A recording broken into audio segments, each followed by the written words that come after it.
and we're very happy to have you with us. And on an evening where the president certainly created some stir today when he canceled his meeting with the Iranian officials he was supposed to meet with, right? Right. And also, of course, in the wake of his remarks that yesterday he received a call requesting that they begin their meetings again, and the president agreed to begin their meetings again, but said rather directly that he thought, well, in terms of being able to avoid our taking military action to protect the protesters who were being killed in cold blood, that it probably was too late. Now, we're used to the fact that when he says things like this, these are the warnings that he's giving to them, that there's going to be a major and disastrous strike. So I have no reason to believe that isn't what he's doing. That isn't what we're preparing right now, because Iran is not letting up. Iran has decided, in fact, to step it up rather than to back off.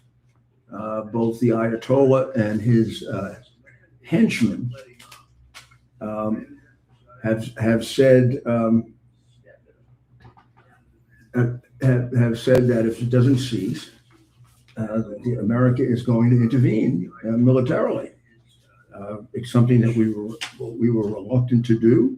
It's something that we didn't want to do, and there would be no reason for the president to say these things if he wasn't trying to give them fair warning, so they could cease and desist from what they were doing as a result of their reaction to the protests that were being made by the Iranian citizens, which have now consumed pretty much all of Iran, and very different groups, different reasons, all coming back to the fact that the country has been ruined by the Muslim leadership of the country, and some of the protests are not just against the government, not just against the Ayatollah, and not even just in favor of President Trump. Some of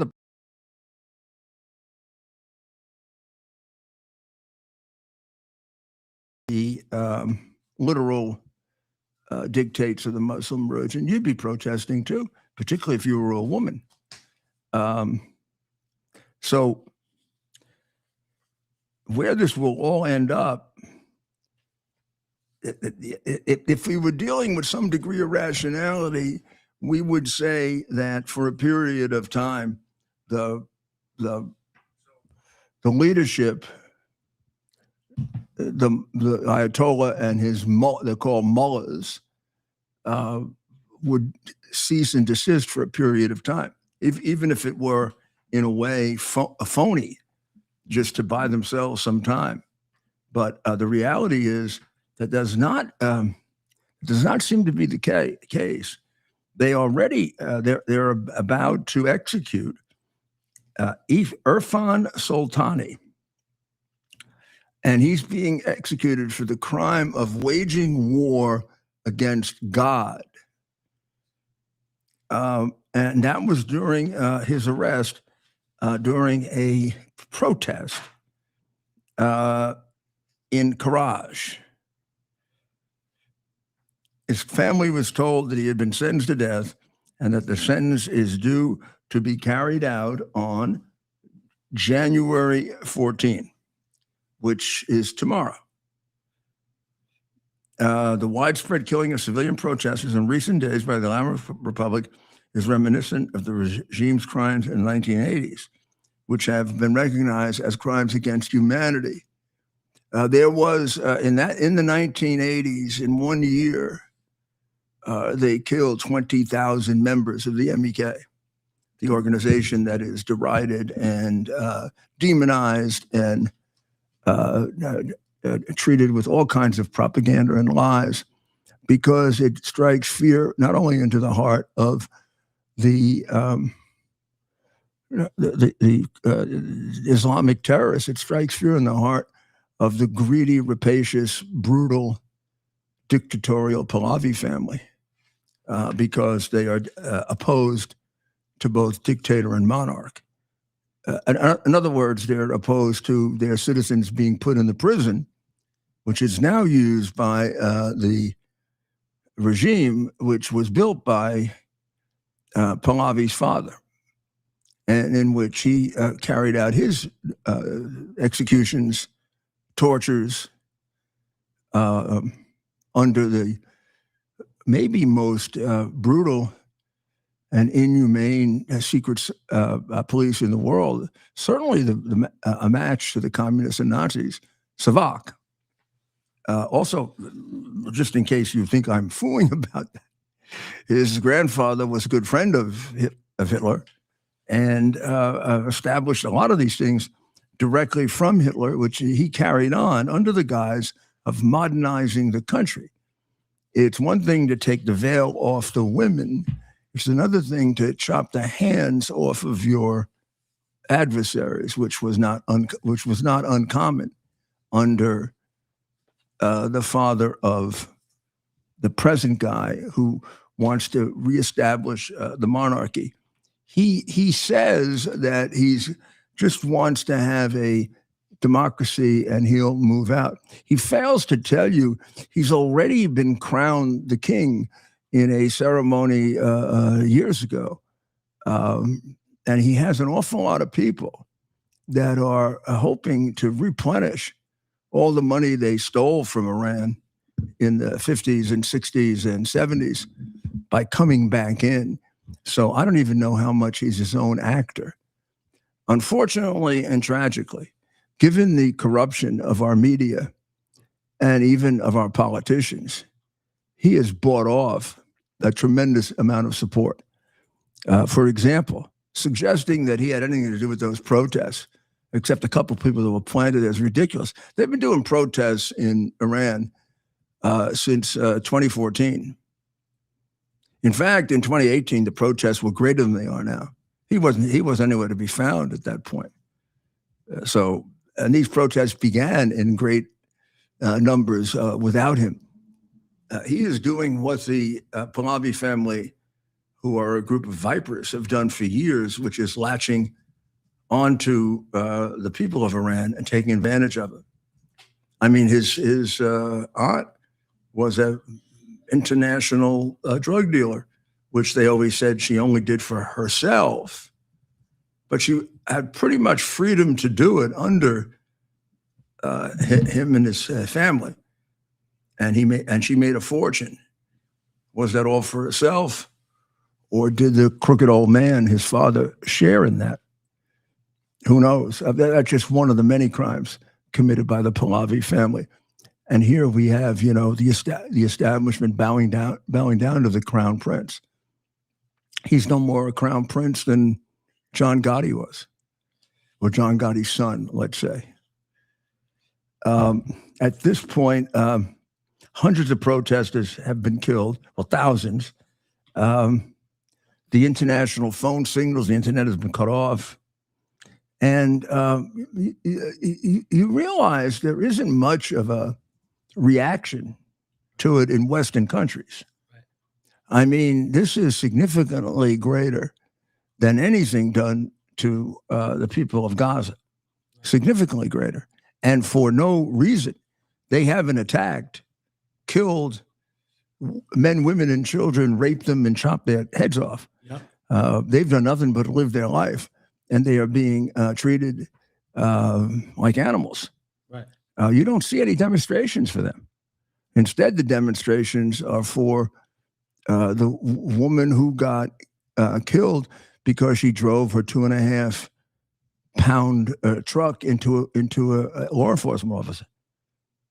Instead of protests for the people of Iran who are being killed left and right for no other reason than the Ayatollah wants to hold on to the pot of gold that's Iran, just like the Pahlavi family did, who want it back and are fooling those same people. Let's hope we are smart enough not to repeat history. And this would be the history of the early 1950s, when a form of democracy had been established in Iran. And you can come up with alternative explanations for this. We removed the democracy, we meaning the CIA and Britain. We destroyed the democracy because the head of the government didn't want to be a pawn of Britain any longer and wanted to charge a market rate for oil. That's one explanation. The other explanation is that he was a socialist and leaned toward Russia, and therefore would make more oil available to Russia. That's never been established or proved, but it's a reasonable possibility. Instead of allowing that, we intervened using our military force, and we put this we put back this frightened little coward who had run out of the country, the Shah's father. He must have inherited it from his father, because never once in all of the times that I work with MBK, just about always under threat of death, he's never joined us. He's never taken a risk of any kind. I should say, I don't know if they saw the X thing, which was rather extraordinary, but somebody on behalf of the Nepo baby Shah put out an attack on me, saying that there's no evidence that I was ever the subject of a death attempt.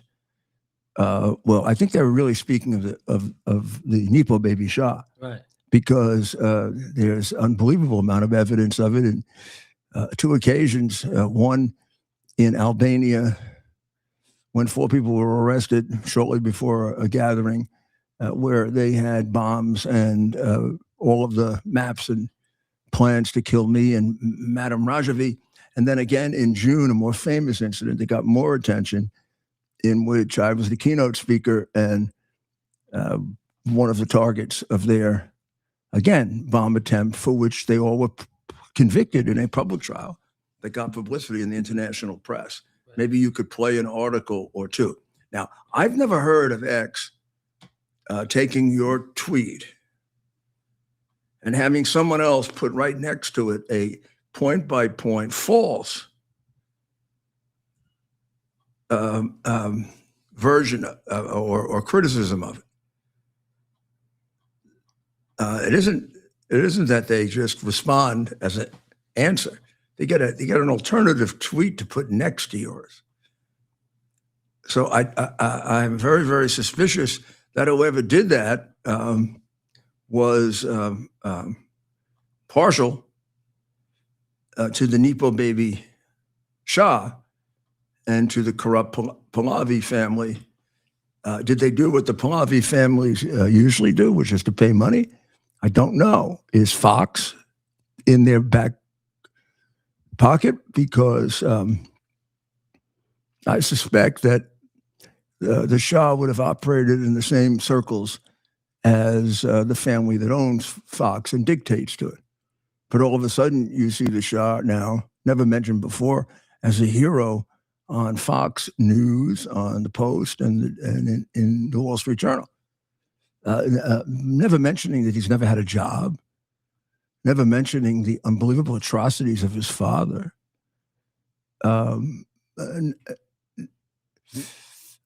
I am told that they produce, by translators, that they produce absolutely phony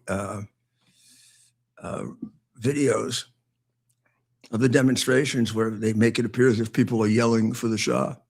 In fact, there have been demonstrations in which people have been yelling not to have the Shah, not to have a Shah, neither a Shah nor an Ayatollah.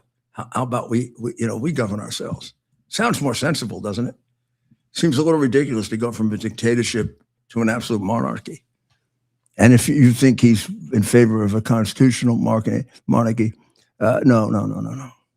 You can't have lived off other people's money in great luxury, knowing that those people are starving all your life, and be in favor of something other than a monarchy in which you have all the power. So let's hope, one, that they get to the point of turning out the Ayatollahs, which I do think it'll happen. I believe this Ayatollah is going to be thrown out, and soon. Here's the question: what happens? Do they regroup quickly, elect another Ayatollah, which is elect? When I say elected, it's the Council of Elders or experts or whatever. It's not the people don't do it. All the crooked gangsters do it, otherwise known as Islamics, and then he takes over the way this one did from the prior Ayatollah, and the power within the Revolutionary Guard, and the army is maintained, and the suppression, as it did in 2021, works on the people?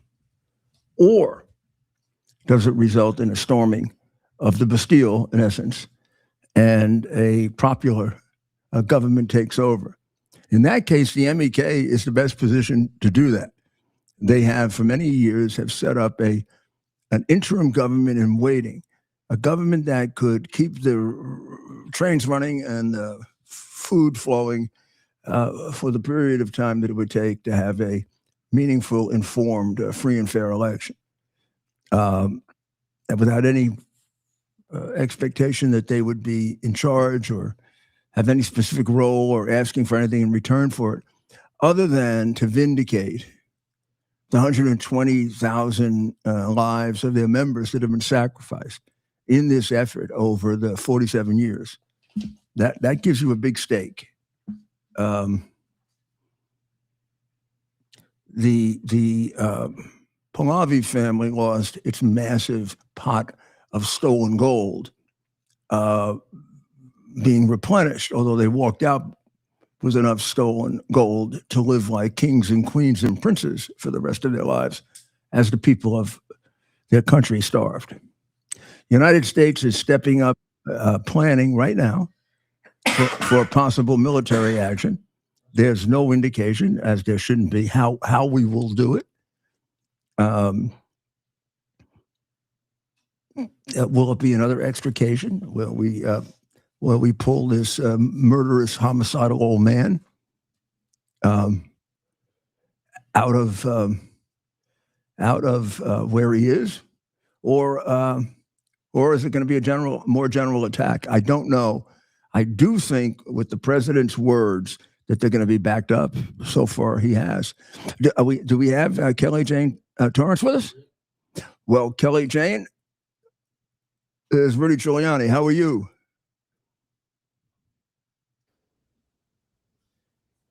How are you? I'm good. Watching things in Iran just as closely as you are. It's very worrisome with the people being killed, of course, but it's also exciting that the regime seems very close to falling. I do think so. I mean, I've been involved with them from the time of the transfer of the Shah, because I ended up representing the Minister of the Treasury for several years when he stole all his money from Iran. Unfortunately, I was a lawyer at the time and had no choice. But then I learned all about it and have been involved in protesting the government and working to get them freed and get people out of there for 15 years. And I've seen a few situations where it was close, like 2014, and Obama shut it right off. Yeah.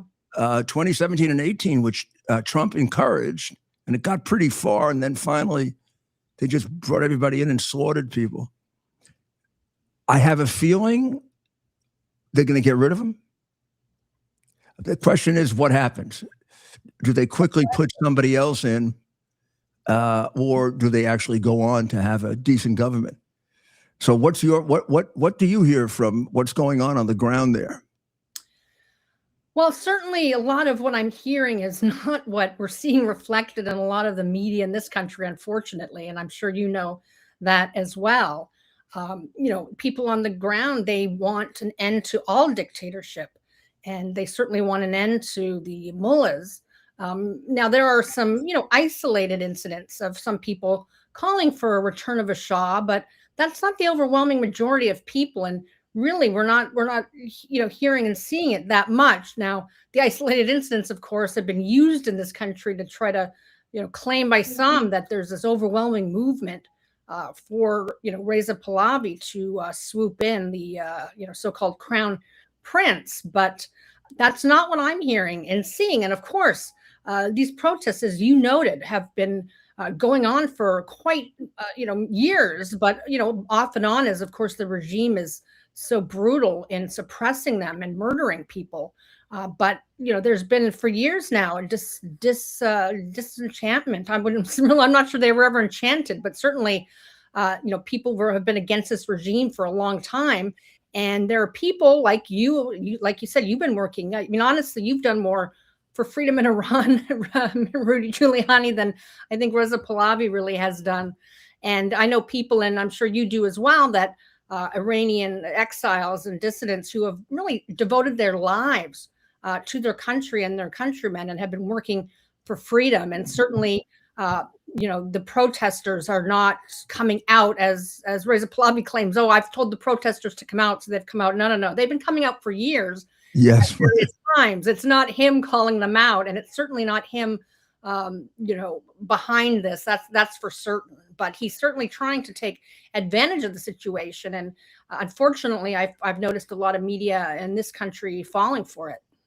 Yeah, and it could complicate things. Don't discount the fact that the Revolutionary Guard has some role in this, because he's had contacts for years with the Revolutionary Guard, and has at various times said he could turn them and they would work for him. I mean, it's incredible, isn't it?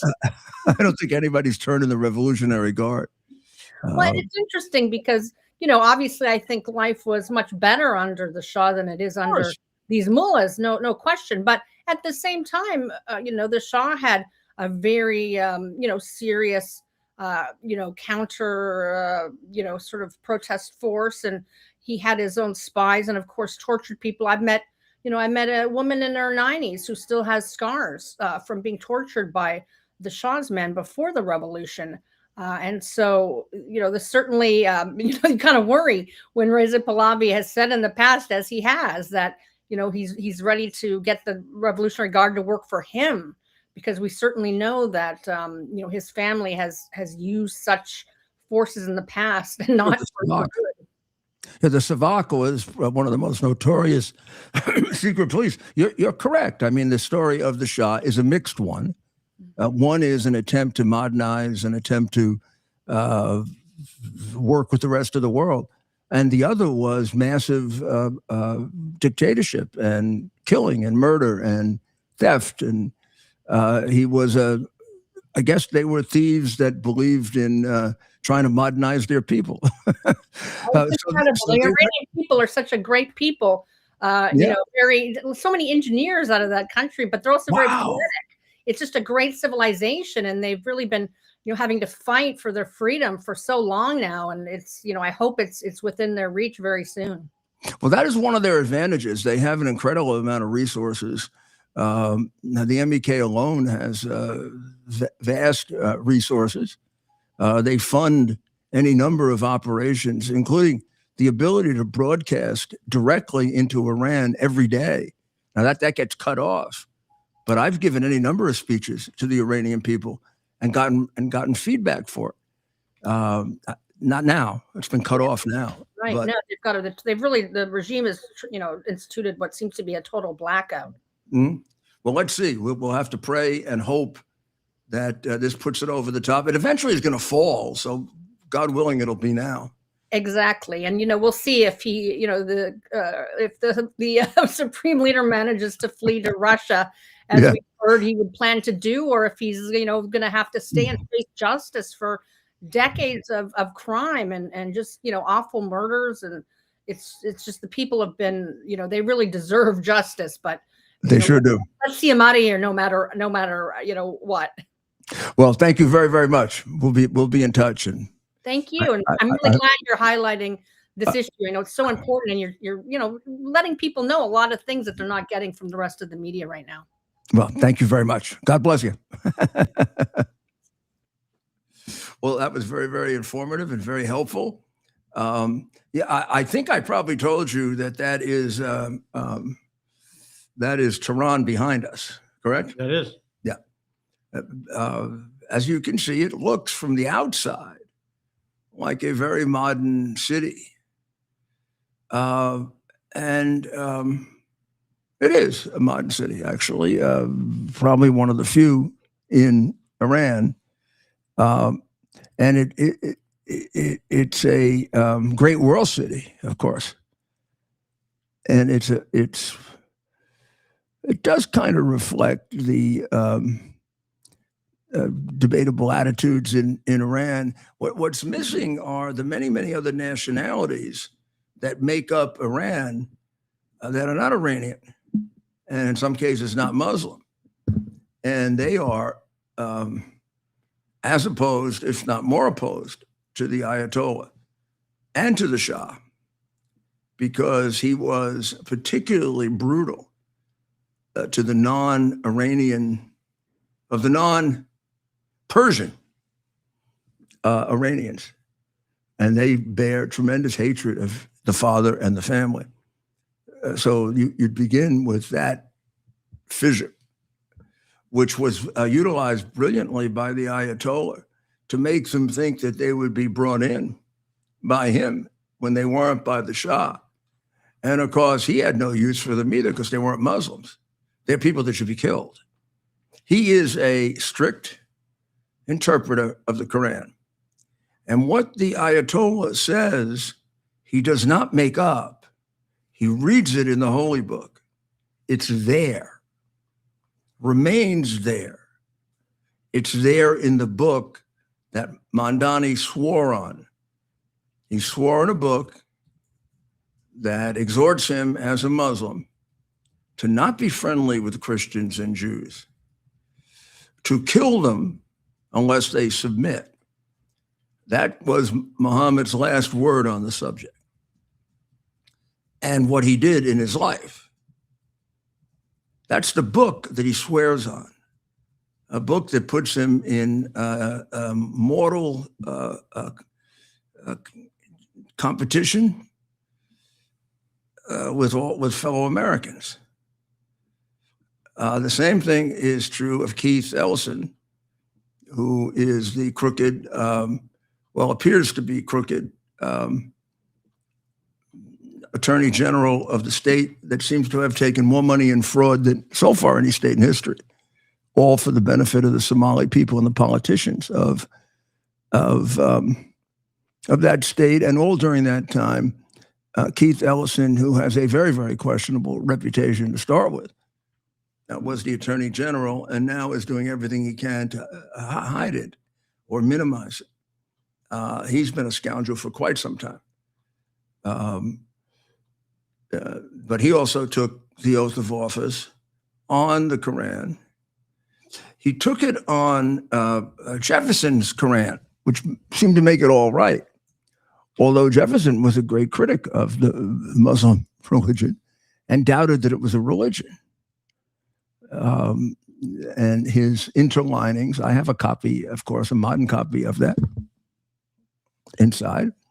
And that would hardly have been really a holy, that was more a critique of the Quran than a Quran. But in any event, it would seem to me that those oaths of office are invalid, having been taken on a book that's more satanic than it is religious. So we'll have to see what happens with these people, how far they can go with it, and the hard part to visualize is how they turn the government. The MEK has vast resources available. They are demeaned by the Shah and the money that he puts in with the establishment press. But you can trust them because the establishment press doesn't like them. Because anything good they hate and anything bad they embrace. That's just the sickness of being a Marxist. But even for them, who actually do have the control to guide these protests and are guiding this protest from their headquarters, which I will not disclose to you where it is. In fact, to tell you the truth, right now, I don't know where it is. They've been shut down in Albania, and they've been shut down, I suspect, in Paris.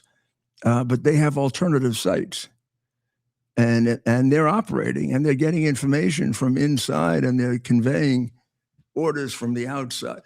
For all of the demeaning that's done, there's no organization that's done more to bring down this dictatorship. The original information about Iran enriching uranium for the purpose of developing an atomic weapon comes directly, without any question, from the resources and the people of the Mujahideen al-Khalq, which is the MEK. That was in 2003.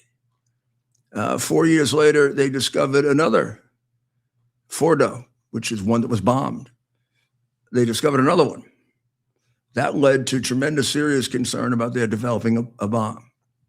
And they then disclosed two more. And then at some period, it's happened in series and rounds of times. All of a sudden, in one short period of time, 9 of the major nuclear scientists that Iran had, who of course were invaluable to getting to the next stage, somehow found themselves dead.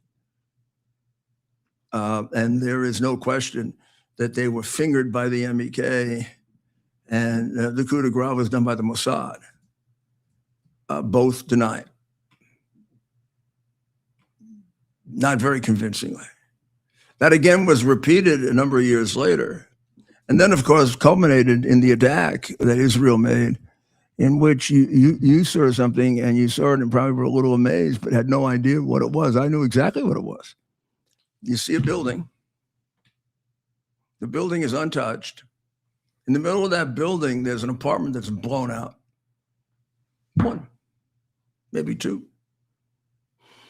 Those are the places where the nuclear scientists were.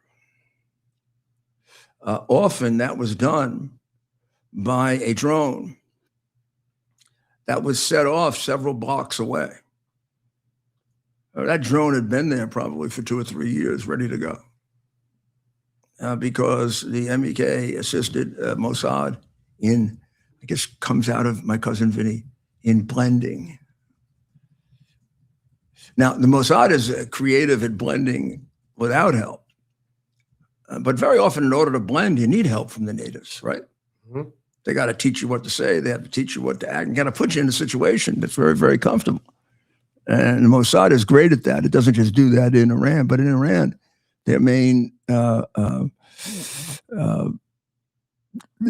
collaborator is the MEK, the organization that is part of the NCRI, the National Council for the Resistance to the Iranian Islamic Republic. And that is made up of a group of organizations of both Persian background and those like the Baluchis and the Kurds. And they have put together, for purposes of transition, a shadow transition government, not a shadow government, a shadow transition government that would exist for a very specified period of time. Recommendation is 6 to 9 months. And then there would be an election, and the Constitution, which is best absorbed by the 10 main points put out by them, would be put in place at the same time. And the Constitution is exactly what you would think. First, freedom for women, which of course is vital and necessary because of what goes on there. Freedom and against discrimination for everyone. A representative government elected by the people.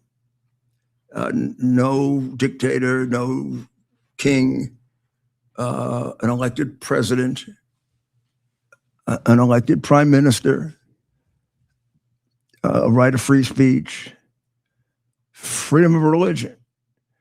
You will be able to see in downtown Tehran what you don't see even in Saudi Arabia.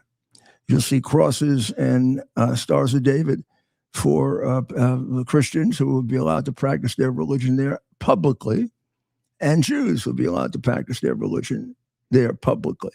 In fact, there are a fair number of Iranian Jews, obviously a minority, but it was a very strong minority in Iran. And it is true that the Shah, who was a thief and a murderer and everything else, did go out of his way to have a fairly close relationship with Israel, largely because he was forced to do that by the British, because he was controlled by the British even more than by us. Although at the end, Nixon became very, very, very close to him. So hundreds of protesters, they say hundreds of protesters have been killed. And I think her point is correct. It's not hundreds, it's thousands of protesters that have been killed. And exactly why they've selected this one person for execution, when in fact they're killing them in the streets, you wonder. But I guess it's in order to have a public display, like the hangings during the French Revolution. Right. So let's take a short break. We'll take a break. When we come back, we have another guest. Good. Another special guest. Who is that? Former Congressman Ted Poe from the Houston area. So we'll be right back after these short messages to pay the bills.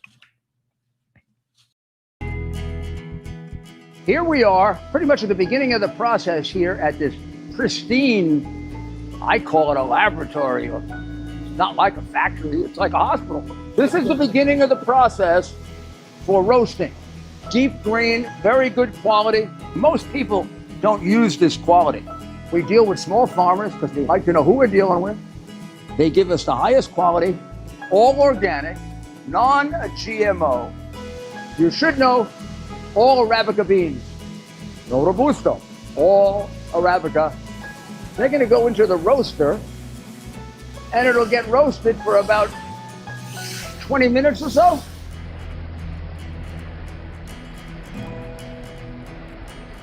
Oh my goodness, look at these.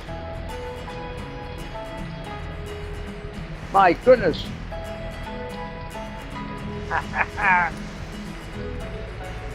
You're going to want to specially order these.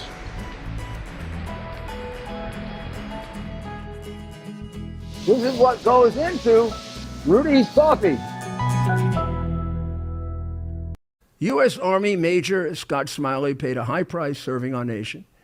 Scott was leading his platoon in Iraq when a blast sent shrapnel through his eyes, leaving him blind and temporarily paralyzed. Scott would become the first blind active duty military officer before medically retiring years later. Thanks to friends like you, the Tunnel to Towers Foundation gave Scott and his family a mortgage-free, specially adapted smart home. Show your support for America's heroes now. Donate $11 a month to Tunnel to Towers at T2T. Are you ready for some action? I'm ready for action. Get the Elite TV plan only through the portal. 218 channels, and it's only $69.95 a month. Wow. Including your free portal. That's cheaper than everyone else. Your favorite sports, movies, news, Wow. even daytime dramas. We're talking about ESPN, OAN, Newsmax, Wow. channels you can't get anymore in certain areas. Compared to the competition, this is a way better deal. Endless selection. Not to mention all the free music channels. There's over 700 premium and classic movies all ready to go. Wow. Plus, they got catch-up TV that allows you to go back and watch what you've missed or want to watch again. Cut your cable in half and get twice as much for free. Way more channels for half the cost. After the first year, the subscription then drops to $57.95 monthly, Wow. where you change or upgrade anytime. Go to QUXNow.com and get yours today. Use promo code RUDY. Act fast. These deals are selling out.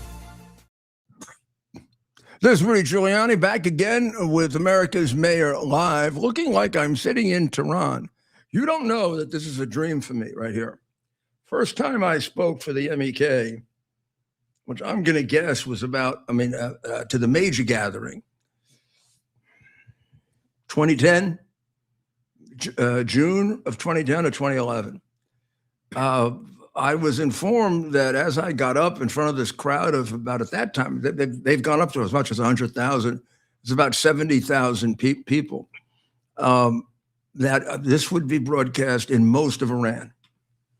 And because they have they have great resources.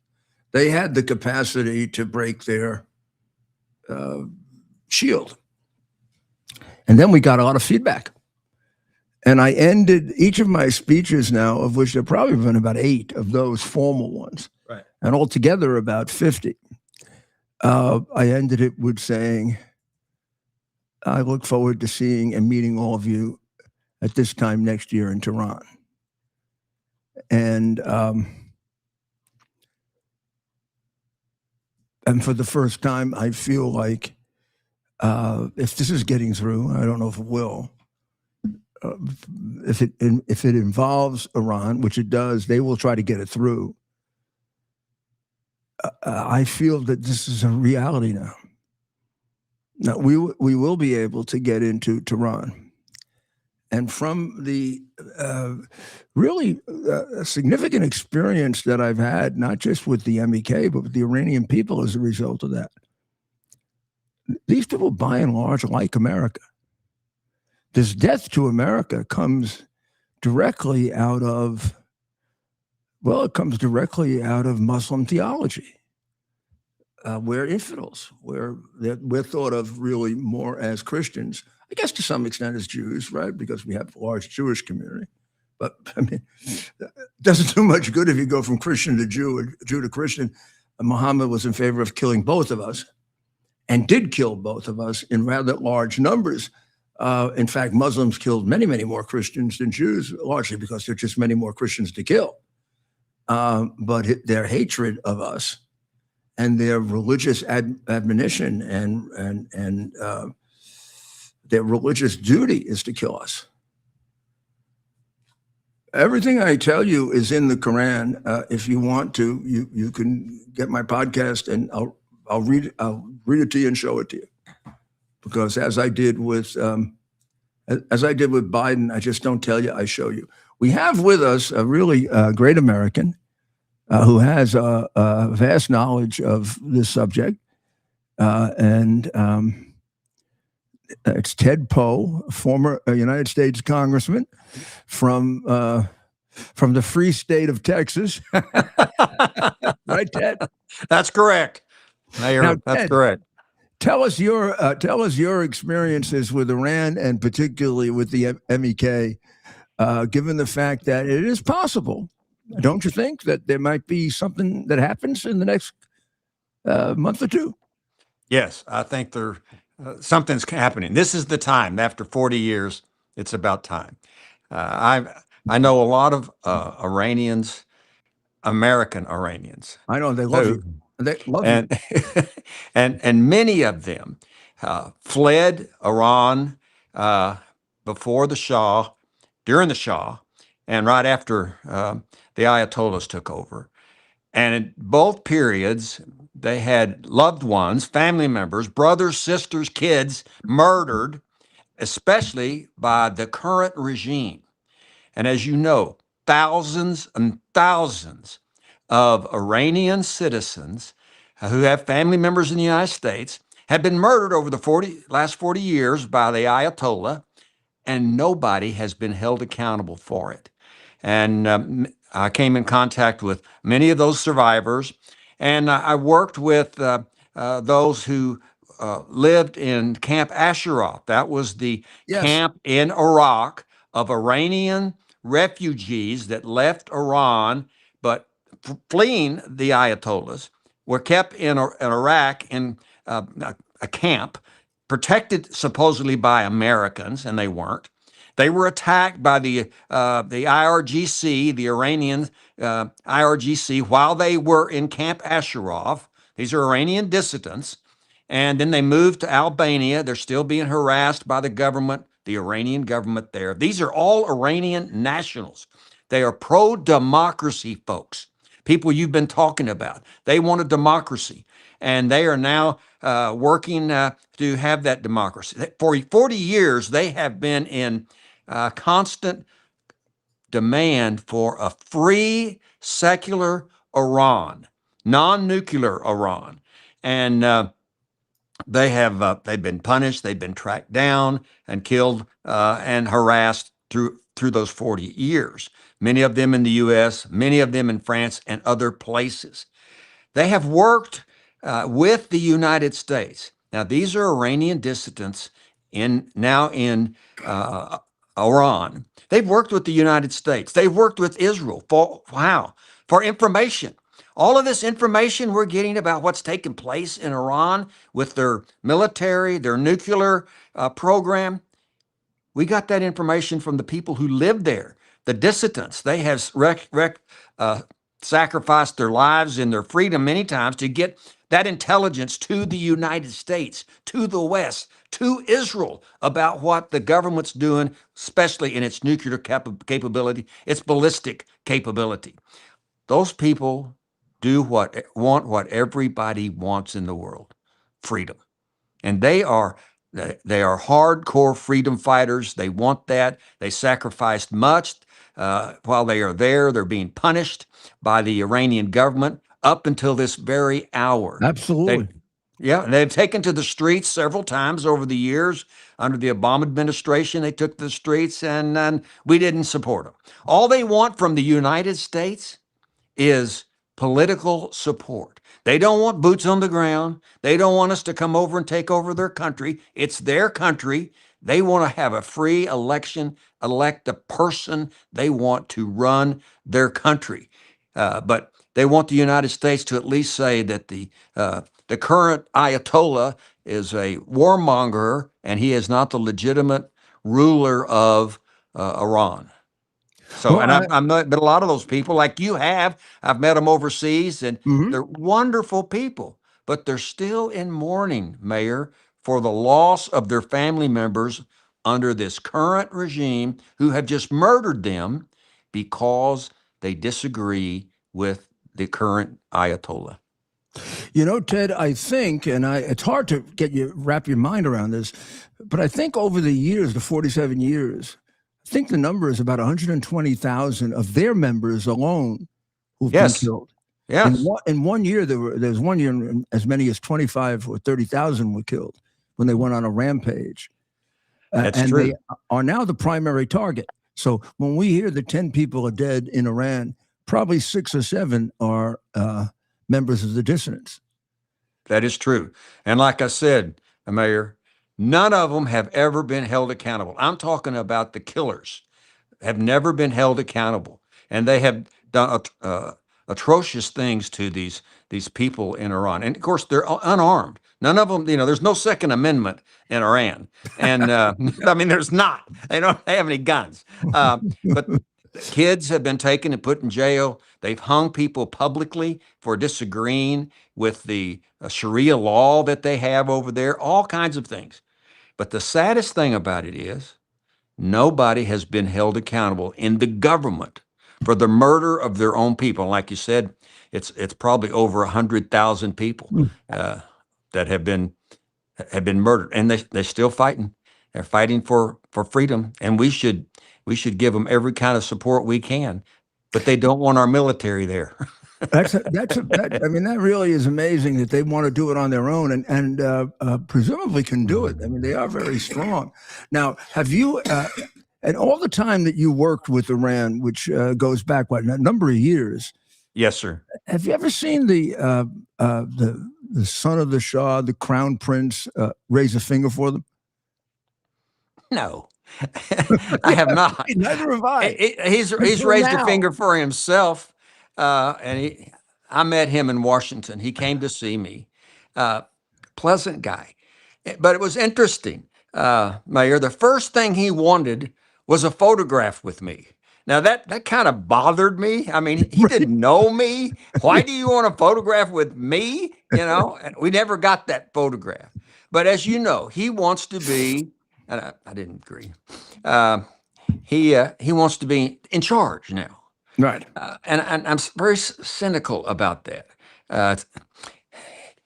We have to remember history. In 79, these same people now that are still fighting for liberty got rid of the Shah. His daddy did not like the Shah, and he was a dictator. He was a king, but he was a dictator. And the revolutionary process in 79 was to get rid of the Shah. Down with the Shah were the sounds in the streets. And they got rid of the Shah. But the problem was, after the revolution, the extremists in the revolutionary movement, there were several groups. MEK was one, but there was also This is a very the important radicals. explanation. Go ahead. This is very important. People need to know this. The radicals, the radicals won, not the ones that wanted a secular government. They lost, although they helped in the revolution. When the revolution was over, the Shah's gone. These folks were then persecuted by the radicals that took over, the Ayatollahs. And now, all these years later, the son of the Shah says, I should come and take over now. Well, these people, the Iranians, threw out the Shahs in 1979. They don't want the Shah family running their country because they were a dictator as well. And they've made that decision. And so here he comes in trying to save the day. What has he been doing for 40 years? Helping them. He hasn't been in Iran helping the people. He's been in different parts of the world living off of the money, I think, from his family. I don't think he's had a real job. And now he shows up saying, put me in charge. I will have free elections, I think is what he's finally said. Well, I'm just not so sure about that. And I think the United States should be leery about putting the family back in charge. Remember, the United States backed the Shah. He was our guy when he was over there long time ago. I mean, I remember, you're too young to remember all that, but I remember. I do remember. I remember that. He was there. He was our guy. We supported the Shah. We brought him to the U.S. and all of that. Oh, but, too bad you're not still in Congress. Look, I mean, look at the knowledge and the experience and the. So I don't think he should be the guy. We should figure out a way to help them have free elections, but let the Iranian people decide who they want to run their country. You're familiar with, and are you comfortable with the 10-point program of Madame Rajavi? Oh, yes, I think it's great. It's a great plan for any country that wants to be a democratic country. And Madame Rajavi, she didn't think about this yesterday. This 10-point plan has been in the works for the MEK and her for years, 30, 40 years. She's had this same plan. It's been public. She's published it all over the world. This is what our plan is for our government. It's not just we're going to like to be in charge. Here's what we want. We want a secular Iran, non-nuclear Iran, equal rights, talking about women. There are 10 points, good for any country. And imagine this. She got it from the Declaration of Independence, and so Thomas Jefferson. Yeah. So it's a good plan. I support that. It's a great idea. This help them get in charge of their own country and not decide who should be in charge. It's not our job to do that. We tried that once, and let them have a free and fair election. Yeah. Put together, help to put together some kind of an interim government, so the railroads run and the food gets delivered, and in 6 months, 8 months, whatever the right time is, have a free and fair election. They are a very educated people. It's not as if I think, and you may know this better than I do, but my impression is they're considerably more advanced than Iraq was. Oh, yes. As a group of people. Oh, yes. Well, it's not saying a whole lot, but they are much more advanced. These are historically what we regard as the Persian Empire. Yes. And a lot of them are in the United States. They're great patriots. The Iranian Americans, they're great American they've been patriots. like the Cubans in many ways. And they are very successful. Yeah. They didn't come over here to live off the country. They come over here to make America great again. Yeah. and Yeah, they're yeah. doing that. And I know a lot of them, and very good friends. And they, like I said, the Iranian people, especially the young people that are still stuck in Iran, they love America.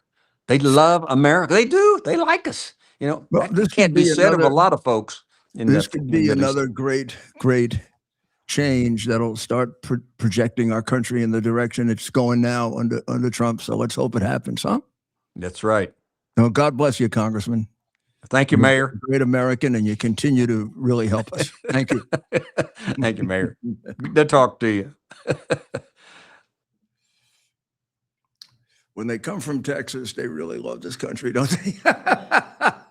Something about Texas. I got to tell you, as a New Yorker, I used to go to Texas. And I spent a lot of time there. And then I had a law firm for 10 years that was based in Texas. But even before that, I would go there and they'd say, you feel a little uncomfortable here, from New York, et cetera. I said, I got a lot more people that agree with me here than in New York. I mean, I get up and I give a speech, they actually applaud. Right. They're like Americans like I am. I mean, New York has had this problem long before Mondami, this problem of being so damn left-wing and having so many communists hanging around. It's been a Democratic city almost exclusively. Let's see. 200 years. Almost 200 years. Almost 200 years. Maybe, well, what do we count, Ted? 8 Republican mayors in that period of time? I was the 177th mayor in New York, and I was the 8th or 9th Republican. And I was only the 3rd in the 20th century and only the 2nd to remain a Republican, which because they get beaten down. So we want you to make sure you keep up with this, huh? I mean, it's important to watch every little thing here and to really be careful.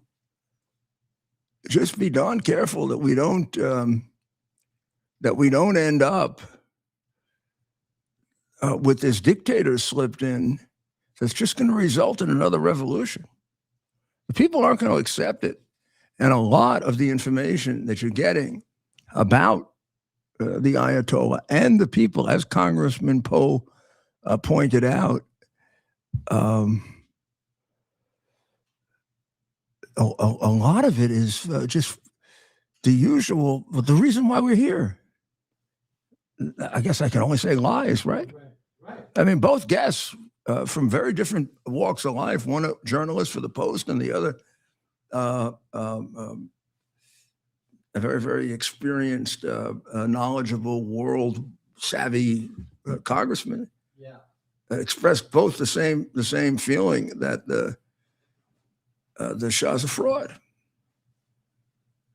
And I am extremely angry at the tactics that they use. Look, I don't pay attention to getting attacked. You can go and attack me all you want.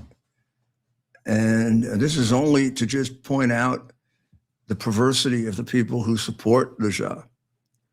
But the tweet or the X that they did on me, in which they said that there's no evidence that I was the subject of a death plot, that I'm making it as if I'd make that up, Right. when in fact there's all you have to do is go online and you'll come up. There is not as much reporting of the one in Albania. That is true, because Albania is a much more closed country. And the one in Paris was so much more a spectacular event because they were going to hit 100,000 people. But I was the featured speaker at that event, the keynote speaker. And from the material that they had in the trial that they presented, I was one of their designated targets. Although I think we all would have been killed. You would have seen myself and Newt Gingrich and Senator Torricelli, as I said, and so many others. I think David Cameron from a former prime minister of Sweden, several high officials of the Italian government, French government, and of course, Madame Rajavi and her upper staff, and the people from other organizations. That's the picture of me speaking at the and there is the proof that they say there's no proof that anything like this ever happened. Gosh, I think Ted pulled that up in about 30 seconds. Right. So now, who did that? Who did that? It was done by the Shah's people, because from the very beginning, I've been very, very forthright and honest about the fact that the Shah it would be like going not from bad to worse, but from worse to almost as bad. I would have to put it that way. Certain people would be favored, and certain people would be able to have more rights.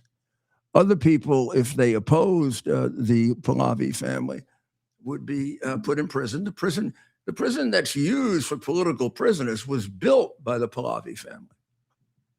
So the Ayatollahs did not have to go purchase the instruments of terror and torture.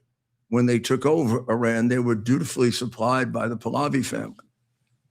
You don't want this kind of family hijacking a beautiful revolution like this that, as Congressman Pope pointed out, would bring very, very great allies to the United States. On Thursday, Maria Corina Machado is going to come to the White House. It's going to be an interesting visit because the president, although expressing affection for her, said that he didn't think that she had the support, number one, or did he also suggest that maybe not the right strength or to guide Venezuela? Certainly the support. Right, the support, and a big part of it is, will the military get behind her? Part of this is reliant on some CIA memos. Oh boy, please, CIA, don't kill me, but here's the truth. I told the president when he first came into office he'd be an enormously successful president if he took the advice of the CIA and did the opposite. I mean, how often have they been right? I mean, they misguided him through the whole thing with Maduro back in 18 and 19. They certainly were a terrible guide for Obama in Benghazi. It took them forever to find bin Laden, and they sure did a hell of an awful job with September 11 and the weapons of mass destruction. Need I say any more? And these are pretty much the 51 people who announced that Trump and I, that the hard drive that I had gotten of Hunter Biden had the earmarks of Russian collusion. Of course, these phony, lying, incompetent, un-American bums didn't even point out one example of an earmark of Russian anything. And it turned out to be 100% untrue and a betrayal of their country, because that relevant information was not available to the American people when they voted, and it indicated if they did vote, there'd be a 20% shift.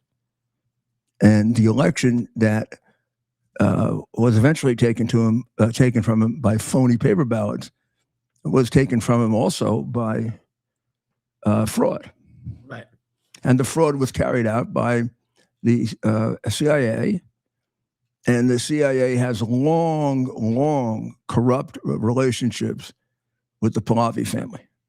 They put them in there way back in the 50s so that they could extract oil and steal it. Well, Britain really led that. We were the copycat, so that Britain be able to steal oil from the people of Iran, which they proceeded to do for years. And it's one of the reasons they eventually got the Ayatollah, because there were enough people there that had bitterness toward the West because of what we did to them. So they went along with what appeared to be a democratic revolution, meaning a revolution in which there'd be an elected government. And then it was hijacked immediately by the Ayatollah. So we'll have to see how the president treats Machado. She has said only very positive things about him, including she says she's going to give him her Nobel Peace Prize because he's the one who deserves it. So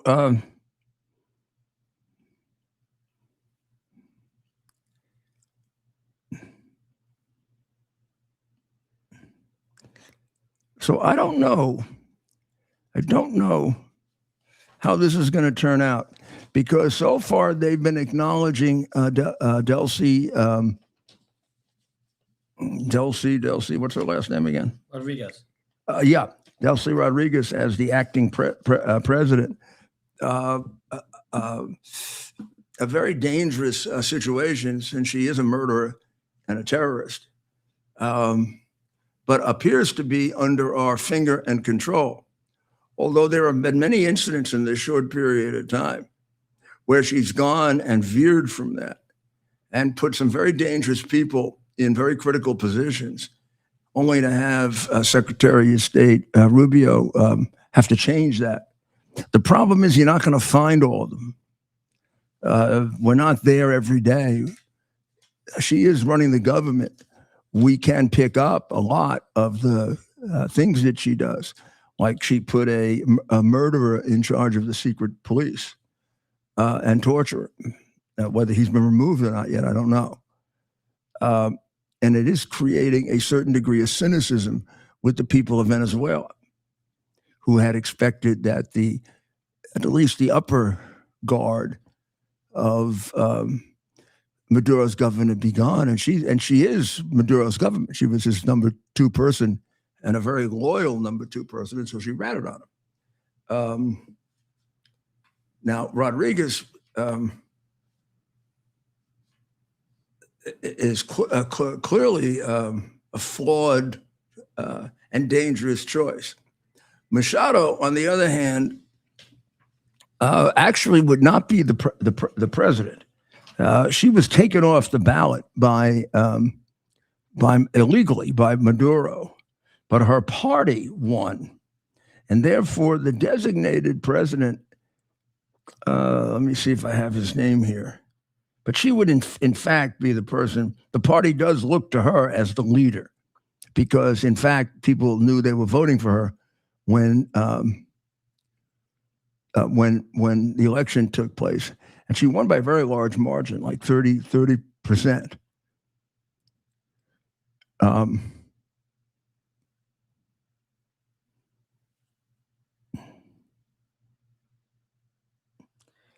She has also supported Trump's strikes on the drug vessels. She has pitched proposals for vast U.S. investment in Venezuela. She's been on Donald Trump Jr.'s podcast, and she's more than suggested, that Maduro was involved in the fixing of the 2020 American election. Now, you should know, I know a lot of people get very, oh, yeah.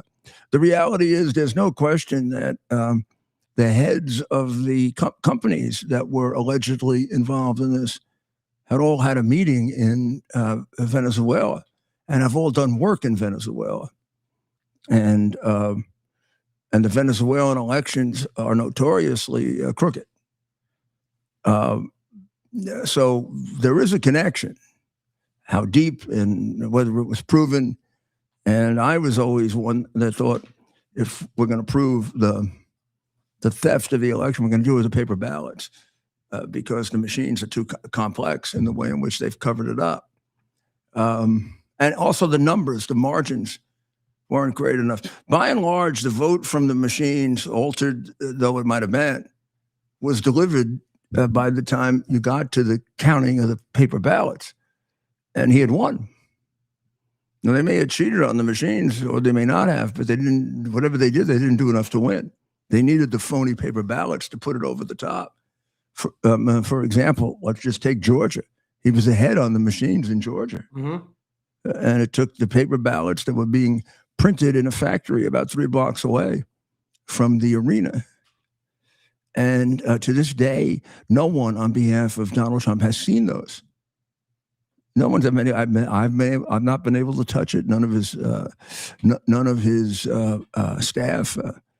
That's what is now a subject of a battle between the United States government and Georgia. The Republican state of Georgia is still protecting those ballots because it's the same governor. The same governor who was in charge when the election went on, with the same Secretary of State who announced that the election was fine. And it turned out that when he did it, in his desk were 48 specific issues found by a group that he had put together for himself to monitor the election. And the gravamen of those 48 was there'd be no way to tell if the election were honest because there were so many ballots where they had lost chain of custody. That's what it said. That didn't come out until 2 years later. And it was discovered by John Solomon, not by the crooked Secretary of State, who's now running for governor, Ratzenberger. Yeah. And clearly was involved in covering this up. And I think since then I've developed even more evidence of that. So it can be very interesting to listen to Madam Machado, and I hope, I don't know her. I've just seen her, I've seen her with her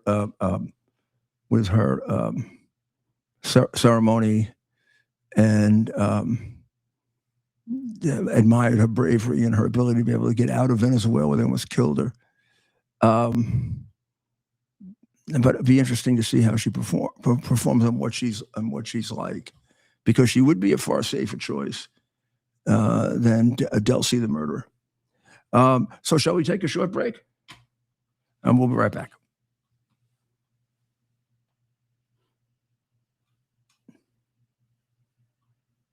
U.S. Army Major Scott Smiley paid a high price serving our nation.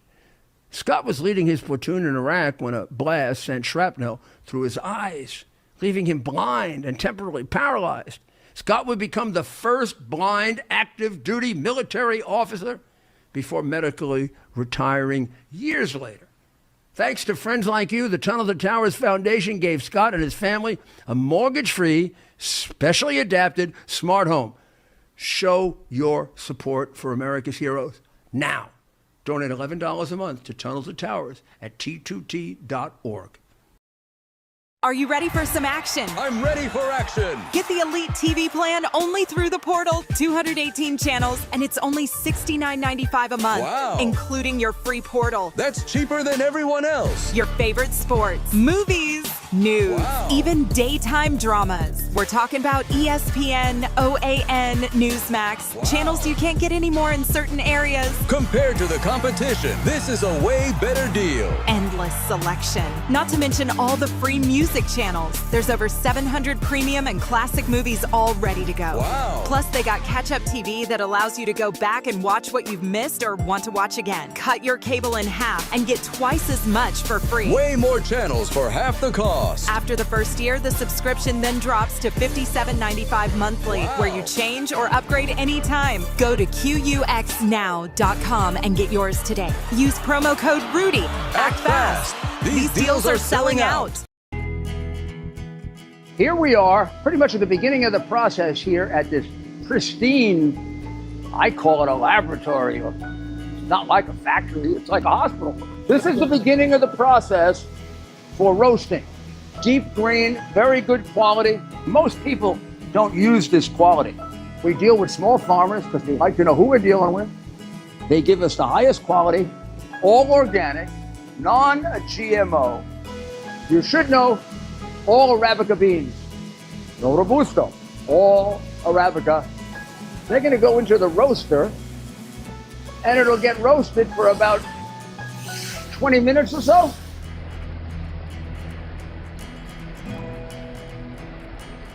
Oh my goodness, look at these. My goodness.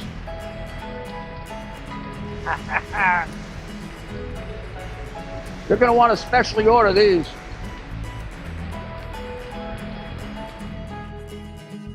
This is what goes into Rudy's coffee.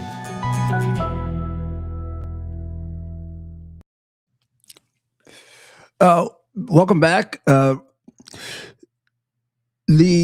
shooting and the death that took place of Nicole Good, which the left tried to make into another George Floyd incident, was indeed a George Floyd incident, except they didn't carry it off this time. It was an incident in which the full facts regarding both the action that happened and the background of the person who was killed was not revealed to people. In the case of Floyd, they were able to pull that off and have an entire nation explode over the death of a man who was a danger to his own family, as well as the entire community, had lived a life of crime almost thoroughly, and was then glorified almost as a folk hero to children, so they would, think of leading a life like him. The reality is that this Nicole Good was a woman who seems to have been very troubled. She was the mother of 3 children, 2 of whom were not in her custody, and 2 of whom she could not have seen often because she was very far away from them. When it was originally talked about, it was she was going to picking up her children at school. Well, she was 3 years old. I guess at some kind of daycare center. Might have been better if she were, reading to her child rather than engaging in de-arresting, which is just an euphemistic way of saying trying to break criminals free. Now, here's what she sacrificed her life for. Here's a picture of a representative group of the 1,000 that ICE arrested. This is it. She risked her life for these people who are all to the last one of them, and they're all together. I don't know if it's 1,000 agents or they arrested 1,000, but they arrested hundreds. This is just a small sample of them. This includes a Somali national with arrest for drug trafficking and credit card fraud, a Mexican for abuse of children and battery, an illegal alien from Thailand who possessed 200 tablets of ecstasy and was engaged in the sale of it, several wife beaters. These are the people that she was fighting for to keep them in the United States so they could beat more wives, sell more ecstasy, abuse more children. Obviously a misguided individual. And then what else did you expect would happen if you drove your 2.5-ton vehicle into an ICE agent at the behest of your wife, saying, "Drive, baby, drive. Drive into a human being and kill him," is what she was saying. And to this day, she has not been arrested. The wife or girlfriend, whatever, has not been arrested. And I don't know why they're delaying doing that.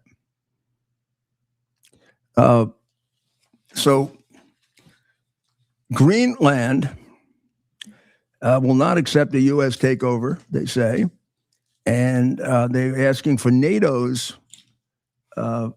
protection should we invade them. Gee, isn't NATO us? Yeah, we'll just pull out, I guess. Well, NATO is a combination of us and President Trump's. Well, we've gotten them. We've gotten them to.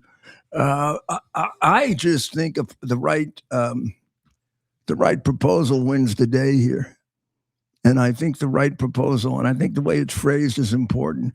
You just can't offer them money for being part of the United States, but you can offer them money in order to transition into the United States, which we've done before. So you could literally, certainly for a market price that's worth it, with about 58 billion, right? You could buy this place, and that'd give everybody $1 million if they voted for being a possession or a state. Right. I don't know. That might get you the majority. Right. Far better than trying to war, right? Yeah, that's. And I don't know of any statute that prevents that. It's not. It's been done before. in the nature of giving people enough money so that they can up. Now there's part of the United States, the quality of life in Greenland, which is quite low. It's isolated and has very few tourists. I'm not even sure we have a flight there. I think you have to go through. Yeah, I think you got to go through Europe. We do to Iceland. Yeah, but I don't think there's a flight from Iceland to Greenland that we can take. I can't imagine that. I can't imagine that they don't fly between Iceland and Greenland. I've flown to Iceland, and Iceland is quite beautiful. Iceland is quite a beautiful place. Here's the strange thing that you got to learn. Iceland is green and Greenland is icy. I don't know why they ended up being named that, but the myth or the legend has it, whoever had settled Iceland didn't want others to come there, up. So they called it Iceland. And then Greenland, they called Iceland, I guess, because it was icy. Yeah, so if you want to come here, yeah. So it's kind of like the mafia, you know. Fat Tony was really fat, but they would often do that. Hey, Slim. Oh, Slim, yeah. Okay, yeah, you call me. Yeah. So the president has, of course, had great success now in stopping the drug trafficking, both coming over the border and also coming by sea. What he wants to do, because there are other ways of getting it in, surreptitious ways of getting it in. And we also have remaining a very, very large Mexican organized crime group that wasn't that large before Biden. He wants to work with the president of Mexico, Sheinbaum, to eliminate the cartels. She's going nuts, which is about as strong an indication of what everyone has said about her and her predecessor, that they're owned by the cartels. Her predecessor was Andres Manuel Lopez Obrador, often described as AMLP. Both of them probably, I can't be sure, this is probably with the right intentions, but no freedom of action. But both of them also very, very disturbed communists. So she's rejected an offer from President Trump to use the U.S. military to clean out the cartels. And the president is very unhappy with the security situation right on our border. And they had a conversation on Monday, and we'll have to see. The U.S. believes that Sheinbaum's party is very strongly controlled by the cartels, and that she just doesn't have any room here. The Cuban president sounds a little like Maduro, and he says that they're going to fight to the last drop of blood to keep it atheistic, communistic, and a dictatorship. Whereas Trump has said might want to make a deal before it's too late. The Diaz Canal, that's the name of the successor of Fidel Castro, says the following asinine statement: Cuba is a free, independent, and sovereign nation where everyone's starving to death. He doesn't say that part. No one dictates what we do, except for the fact that if you could bring us a little food, it really would be appreciated. Cuba does not aggress. That's bullshit. It's aggressed upon by the United States for 66 years. We haven't been there since the Bay of Pigs, as far as I can recall. Is that people? I have a feeling if we go back, my friend, Mr. Canal, it's not going to be the Bay of Pigs. I don't know. Maybe instead of that, we should make an offer of food and tell him overthrow. We'll give you the food if you throw him out.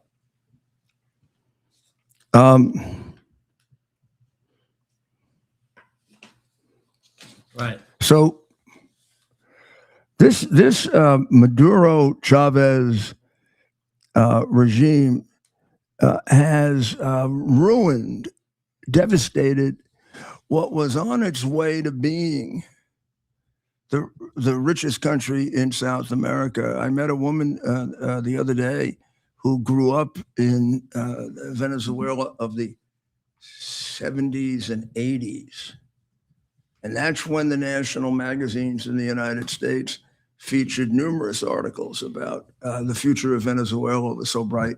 And even though it was a much smaller country than, let's say, Brazil, it was a country of vast resources and enormously industrious people, and on its way to great wealth. And then along come the communists, and what happens? They do the same thing to that. They do everything they touch. And here we go ahead and elect a communist in New York, and we have American kids who believe that communism is all wonderful. It has never, ever, ever not ended in bankruptcy, starvation of people, and unbelievable violence. And there's a simple reason for it. It defies human nature. You can't require people to work to work to the extent of their ability, and then distribute the food and everything else to the extent of their need, and not take account of the hard work of certain people. And since God did not make all people perfect, the incredible laziness of others. Because they're just not going to spend their time working and taking that food out of their families, particularly when food becomes scarce. Mm-hmm. The president made a very strong statement, clearly directed to Candace Owen and Nick Fuentes, that anti-Semitism will not be accepted within the MAGA movement or the Republican Party. He's the leader. He can decide that, and he has. He says there's nothing more hateful than that he loves the Jewish people, both Israel and the Jewish people. His daughter, after all, is Jewish. His grandchildren are Jewish.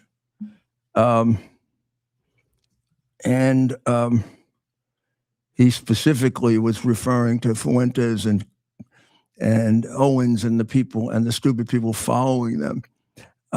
He didn't mention any of them, and he didn't mention Tucker Carlson. But Tucker Carlson was at the White House last week, and the one statement he made there was that Tucker Carlson was just doing an interview. And so far, there hasn't been an apparent open break with Tucker Carlson. Tucker Carlson did play it very cute.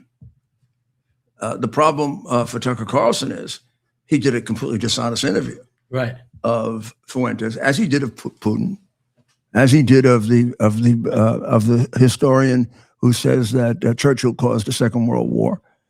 Tucker has done any number of these very, very odd, strange, warped interviews that make it sound like he's anti-Semitic, even anti-American, posing as a great patriot. And just exactly what's going on, I don't know. But the president obviously has a lot of affection for him and feels a certain amount of loyalty to him. And he isn't directly in the same category as Owens and Fuentes. Not to mention Owens' unbelievable warped suggestions that Charlie Kirk was killed either by his wife or by his organization. The motive for which is so easily determined that I'm surprised, because I always thought Candace, even if she is a warped person, was a very intelligent person. This is an organization that fired her. Yeah, it's not hard to figure out your motive, Candace. But how do you become such a hater of Jews? What's going on inside you? And how are you taking this widow and trying to destroy her life? right. What, because you got fired? You think you should be there? Obviously, whatever your talents, there's a good moral reason why you shouldn't be there. And you're displaying it to the whole world. Right. And I'm glad the president, caught up with it. The amount of fraud that goes on in this country is unreal. It's just unreal. There were the Secretary of the Treasury revealed a bunch of them in the spirit of Elon Musk, $84 million in housing payments in Minnesota, which is a drop in the bucket to Minnesota, were made to people that didn't exist. Isn't that pretty interesting, huh? I mean,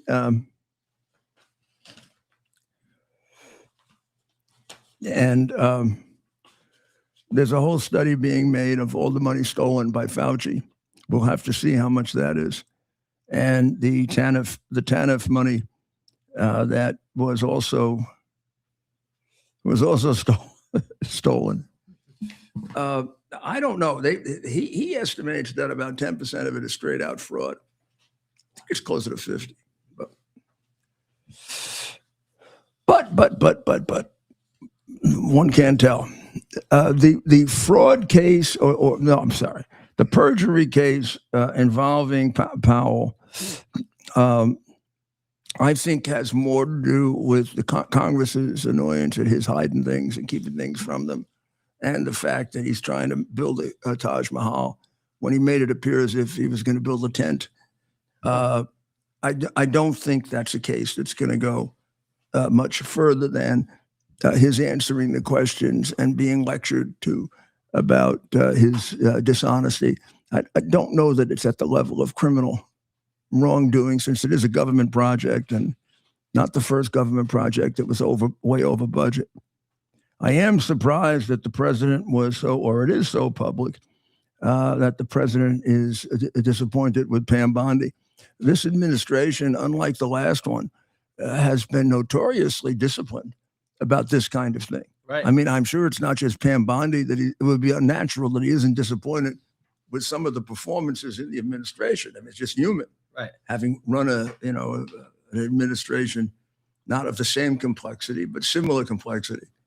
There never was a day that there wasn't some disappointment about somebody and some elation about somebody else.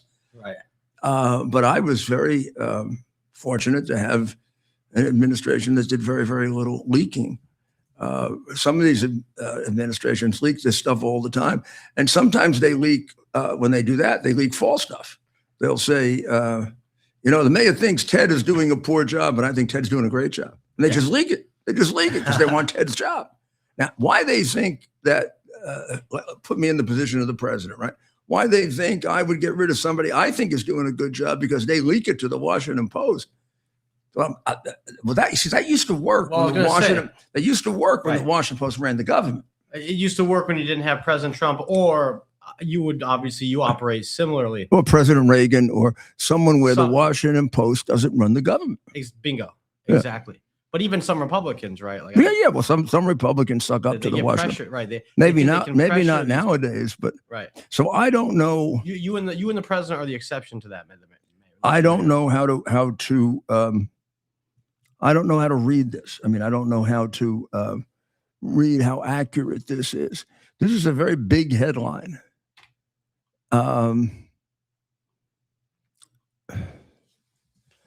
And I don't recall the president or Caroline denying it.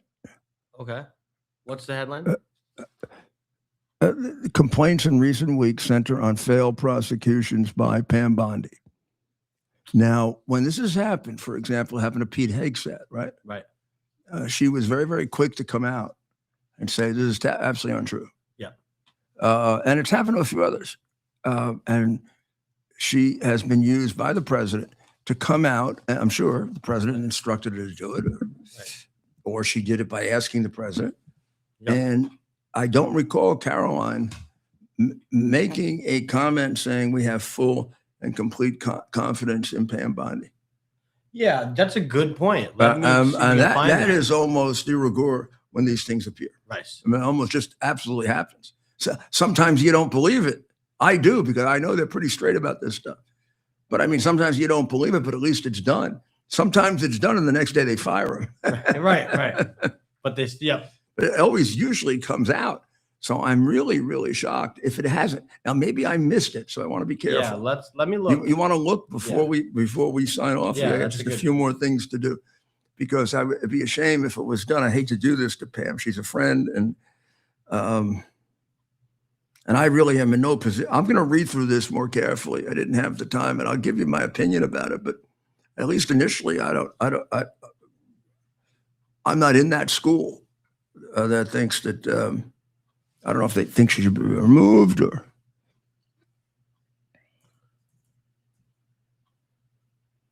We'll check this out. It's an intense campaign to remove her. Who do they say is behind this Well, campaign? they don't. I think this is all, of course. This is why it's disgusting. Because whatever you think of Pam Bondi, and I am not in the school that thinks ill of her, I think less of the people who leaked it. Okay, I know they're scoundrels. You don't do this. I mean, give this information to the president. Let the president evaluate it. I don't even know what you're accomplishing. You're not gonna put more pressure on the president getting rid of her because it's in the Washington Post. And the last thing in the world he's going to do is fire somebody over something. This is either true or it isn't true, and the people in the administration would know that. Well, it does appear that both the president and Susie Wiles are defending Pam Bondi. Oh, good. Yesterday. Okay, that's good. President Trump said Pam is doing an excellent job. She has been my friend for many years. Tremendous progress is being made against radical left lunatics who are good at only one thing: cheating in elections and the crimes they commit. Susie Wiles says Bondi has been my friend for decades. She is incredibly talented, smart, and hardworking. Well, she is from Florida. They're both from Florida. The Trump administration is fortunate to have her at the helm of the Justice Department. Well, I mean, when those statements are made, you don't know because they have to be made. But when they're not made, you know for sure. So I'm glad they were made. So we have to put this story in the category of we don't know if it's true or not. Right. Because the White House did come forward and did defend her. And it could be they did that out of being nice. That happens because they wanted to be a peaceful, nice withdrawal or separation. Or they could have just as well done it because it's a bunch of crap from a bunch of troublemakers. I no way of independently assessing that. I'll read it really, really carefully because sometimes I can tell who leaked it based on the information that that came out.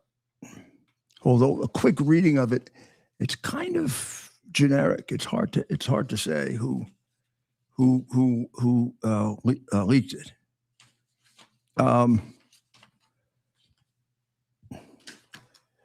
Zandami, the communist in New York. I mean, every day he's off to siding in with the nurses. Right. Going on strike with the nurses is absolutely out of his mind. Right. How can you do without nurses? How about the people in the hospitals? They're dying. So yeah, isn't there a shortage? I mean, you would say, oh, you get other people. Isn't there a shortage of nurses, Ted? We hear about it all the time. There's a shortage of nurses. So if they go on, if there's a shortage of nurses, we don't have enough with all the nurses anyway. Right. And then the largest contingent of nurses go on strike. You know people aren't going to die. Aren't they useless? They're not. They don't really do what we think they do. You shouldn't be encouraging nurses to strike. You should be encouraging nurses to try to have some kind of bargaining mechanism. Right. But there are certain jobs that are critical enough that they should not be subjected to strikes. Doctors should not be able to strike. Right. Law enforcement officials and the military As mayor, did you ever have a situation like that? None ever lasted more than 2 days. Do you think part of it was they knew how you'd react? I would destroy them. And they knew that. I would destroy them. If they did this to me, I would say, if you're not back at work in 2 days, you're gone. And then I would go hire nurses from all over the country. And you were involved with the air traffic. Well, I learned it from Reagan. I was the lawyer, along with 2 lawyers handled that, myself and Mr. Olson. Ted Olson. Yet another example of. And I had 2 strikes, and they were over in 2 days. One was a strike of cab drivers. What was your leverage? And they wanted to have their they really weren't happy about the rules that I had set down. Like I required that they had to learn English, and I required they had to pass an exam about where things were in the city. So if I got in the car at Kennedy Airport and said, take me to the Empire State Building, they didn't take me to a dump in New Jersey, and that they had to speak English.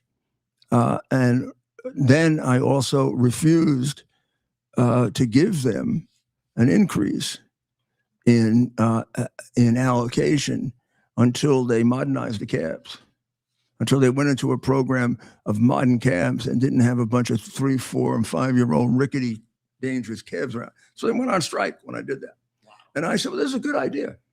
Yeah. First of all, it'd be really nice to see the city without cabs for a day or two, since you caused most of the accidents in the city. And secondly, we have a very, very large growing private livery business, mostly run by Haitians. And if you're not back in 2 days, I'm going to empower them to go into the city and pick up passengers. And also, since I work for Ronald Reagan, I have to add to this: you'll never be hired back. Yeah. So you're finished. Go find another job. They were back in a day and a half. In fact, I went out of town that day. Everybody, I never went out of town when there was a crisis, but I said, this is no crisis. This is great. And then when I came back, everybody told me what a great day it was. The city was so easy to get around. It's easy to walk, easy to take a subway.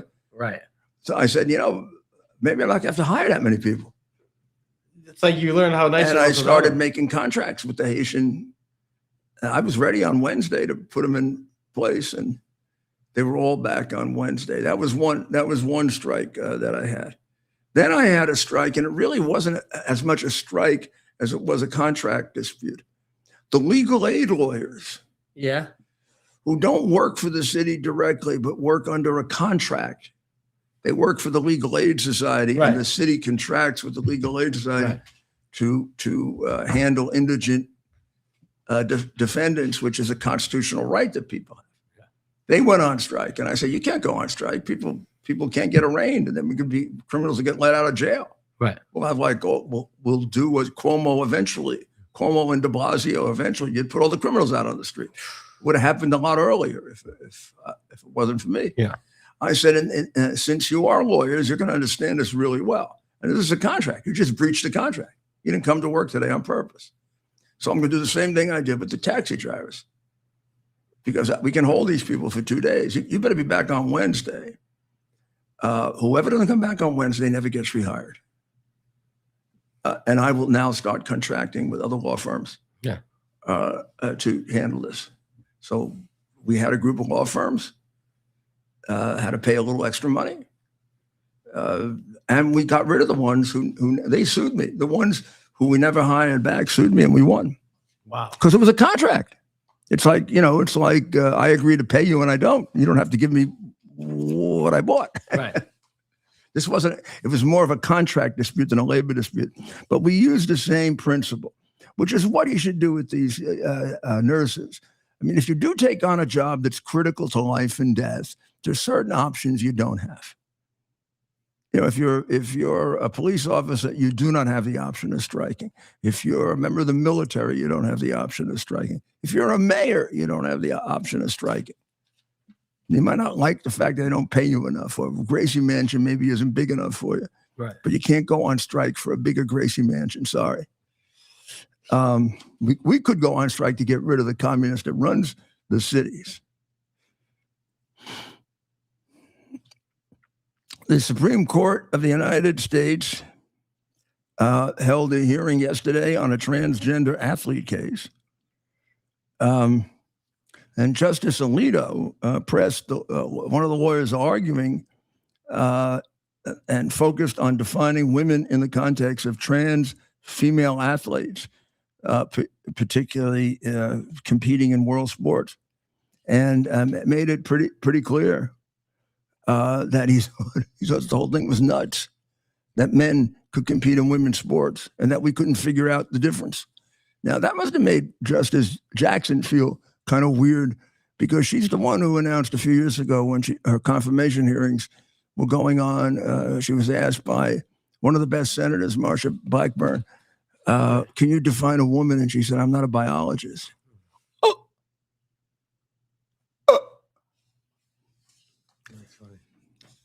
So we'll have to see what transpires tomorrow. I do think that we're on every hour notice that something's going to happen in Iran, unless they cave in quickly. But if they continue, particularly if they continue to increase the pressure on the demonstrators, meaning beating them and shooting them and executing them like they're doing with this young man, the president is perfect, as serious about this as he was about Venezuela, and I would say, just keep your radio and television on, and we'll see what happens. We'll see what happens there. And then on Thursday, that's of course 2 days away, we'll see what happens with his meeting with Machado, which I hope goes really, really well, because at least I personally think that's a better choice for Venezuela. Well, what do you think of the football? I got to ask him about football. We're in football season, and before we get off, he is very, very despondent because his Packers are not there, and his hero Aaron Rodgers showed he was 42 years old. I don't hold anything against him on that. It's really that Brady could do it is the exception. At 42 years old, you could see. I mean, I know Aaron. I know as well as you do, but I followed Aaron Rodgers quite a bit. He played the Giants a lot, right? Right. Aaron Rodgers was a very elusive quarterback. He wasn't really a runner in the pure sense of a runner, but he could run. And he was always more mobile than Eli. And it was one of those things that, although I do think Eli was a better passer, Ted. But what? Who? Than who? Aaron Rodgers. If Aaron Rodgers had the protection that Eli had, he'd have half the records that he has. Same thing with Brady. You're saying Brady went whole seasons with 9 sacks. Eli would have 9 in a game and win. The best picture of Eli I have in storage, unfortunately, and it's a picture of him throwing that crazy pass that was caught on the helmet in the first Super Bowl where we beat the Patriots. The real that was a lucky catch. The real genius of that is he's got one of the Patriot linemen on his arm when he throws it 40 yards. You know how strong you have to be to do that? And puts it right on his head. Yeah, those are some of the most memorable catches. The guy is back here, and there's this 270-pound guy. It's the 270. No, Tyree was in the second Super Bowl. Okay, that was not a lucky pass. That was one of the greatest passes ever made. It had to be put exactly between. Which one is this? The first one was in the middle of the field. No, that's it right there. That's the pass.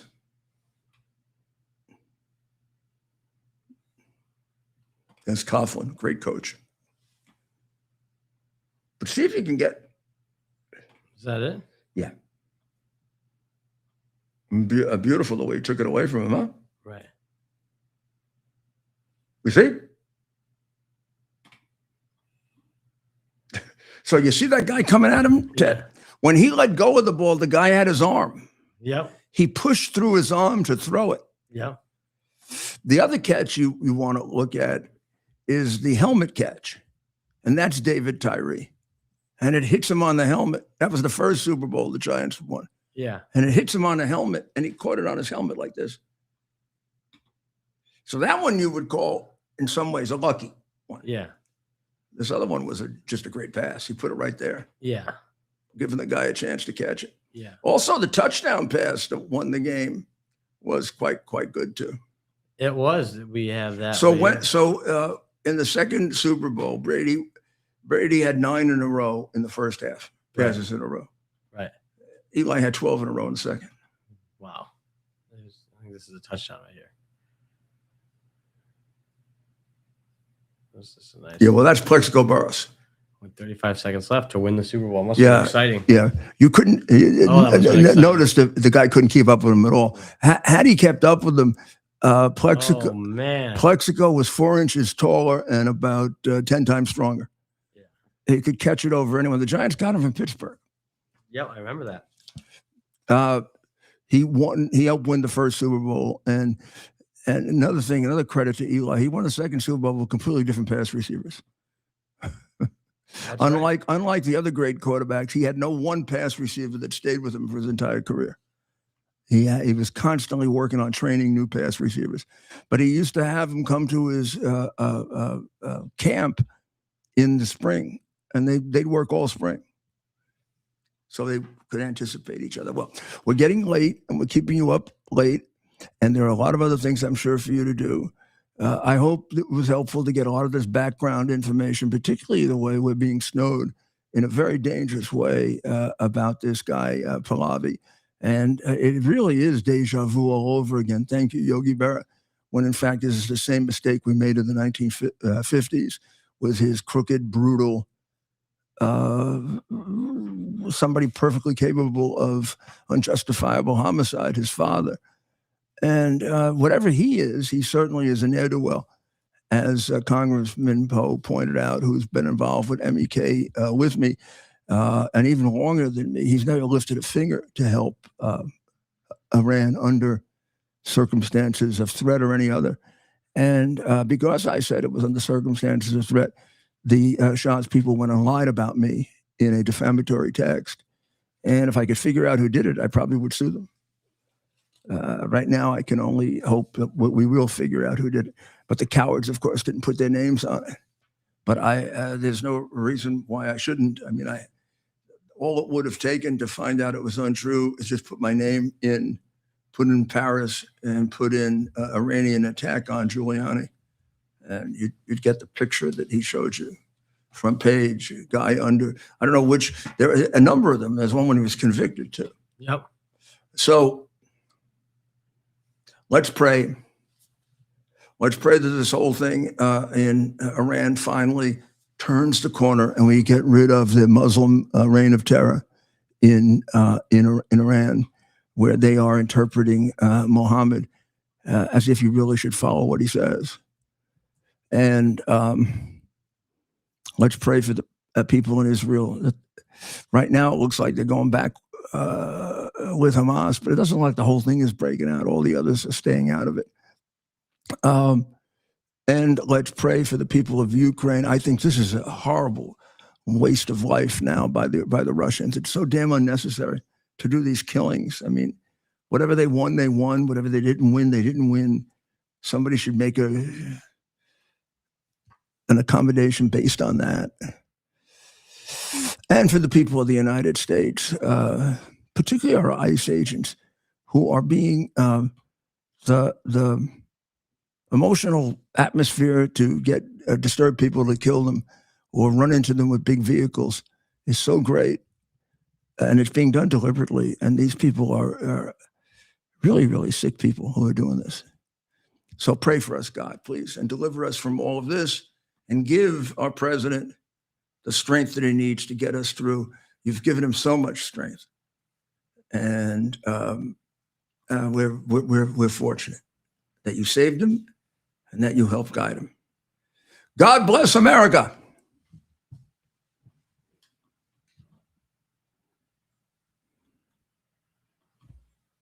It's our purpose to bring to bear the principle of common sense and rational discussion to the issues of our day.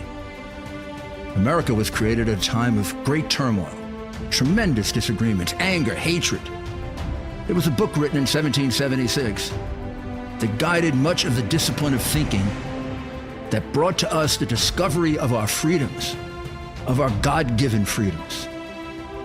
It was Thomas Paine's Common Sense, written in 1776, one of the first American bestsellers, in which Thomas Paine explained, by rational principles, the reason why these small colonies felt the necessity to separate from the Kingdom of Great Britain and the King of England.